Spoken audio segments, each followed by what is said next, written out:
अस्सलाम वालेकुम वरहमतुल्लाह। Kashif Qadri mobile market से आपको एक दफ़ा फिर अपडेट करेंगे और आज आपको एक ऐसी अपडेट देंगे जो आप तक अभी तक नहीं पहुंची होगी। अगर कराची के ताजिरों की ज़मीनों पर कब्ज़ा होगा तो कराची के ताजिर, कराची के जो काम करने वाले हैं, क्या वो पाकिस्तान छोड़ जाएँ? आइए इसका सवाल लेके चलते हैं यहाँ के मशहूर मारूफ ताजिर जनाब सलीम मेमन के पास। अस्सलाम वालेकुम। बिस्मिल्लाहिर्रहमानिर्रहीम। कासिफ, आपका बहुत शुक्रिया कि आप आए और मेरा मुद्दा सुन रहे हैं। बहुत शुक्रिया। हमने ये एक प्लाट लिया था 1980 में। वो हमारे पास प्लाट है, हमारा 30 साल होता है जो मुर्गी फार्म के लिए।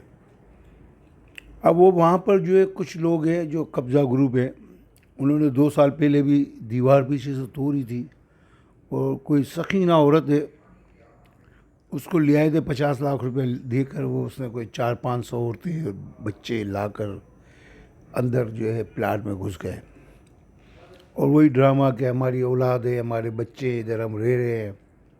बहरहाल उस ज़माने में हमारे आईजी थे मुश्ताक मेहर रिजवान साहब, और हम लोग ने उनसे रब्ता किया।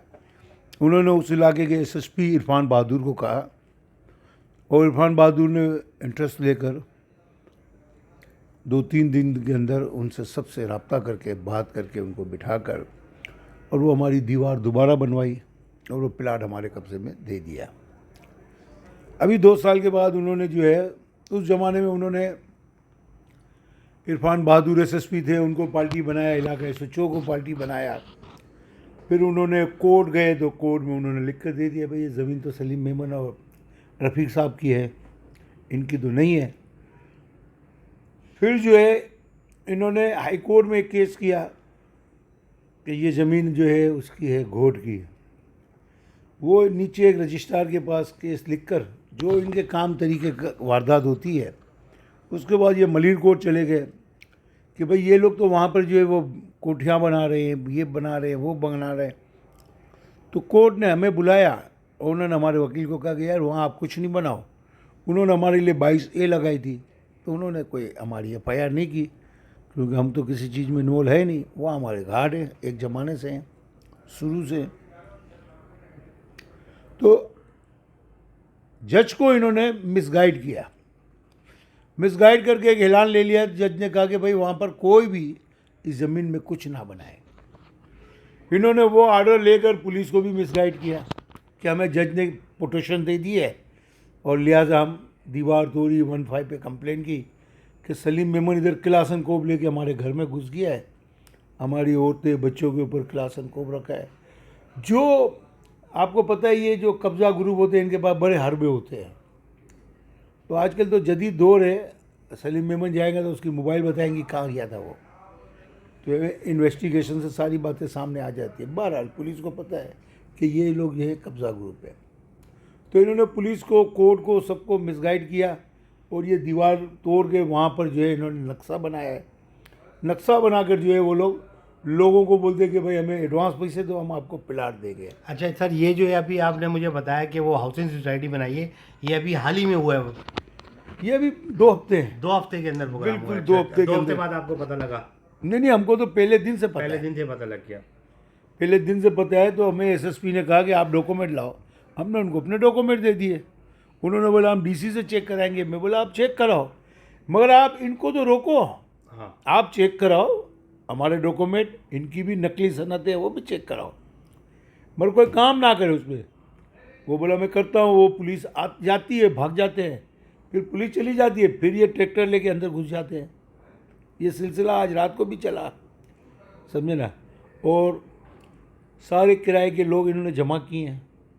मेरी वहाँ पर मीटिंग हुई है, गांव का जो सरदार है अख्तर साहब, अख्तर साहब ने मुझे कहा मेमन साहब मुझसे कसम ले लो हमारा गांव का एक आदमी भी इसमें नहीं है। मैंने बोला ये तो आपका भेनवी है इकबाल। बोला वो मेरा भेनवी है, उसको लोग यूज़ कर रहे हैं।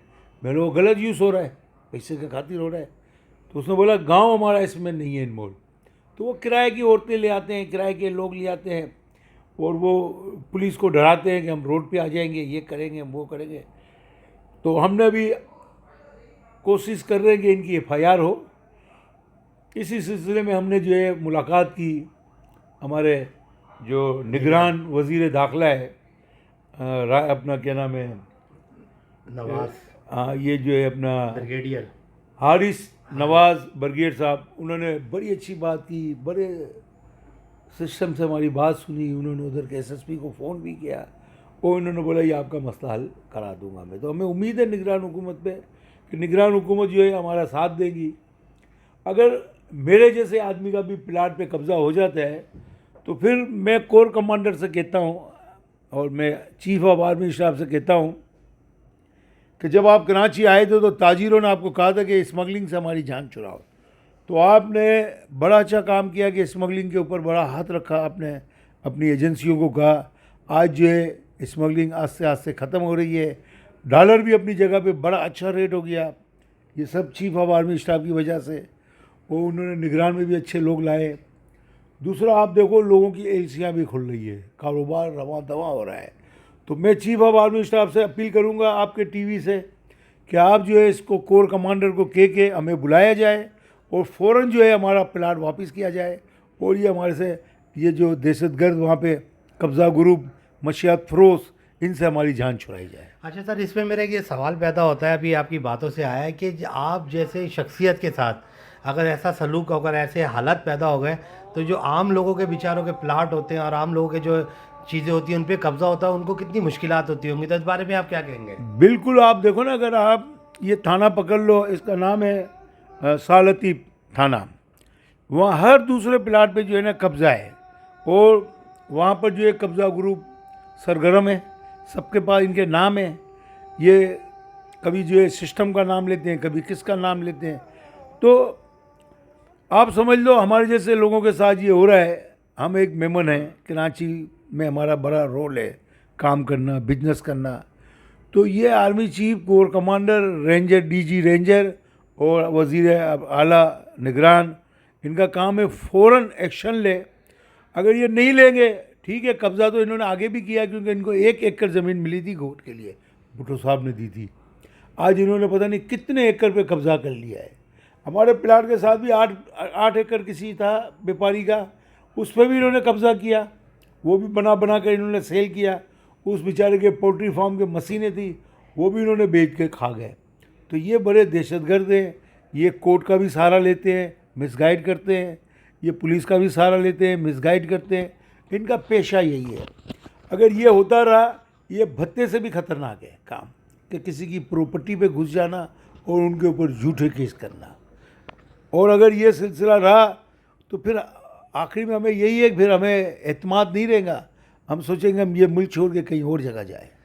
तो देखा नादरीन आपने कि इन्होंने जो है वो कितनी एक ऐसी बात कर दी है कि एंड में वो बिल्कुल परेशान कर दिया मुझे भी, कि अगर यही हालात रहे तो हमें ताजरों को ये करना पड़ेगा कि हम ये पाकिस्तान छोड़ के चले जाएंगे।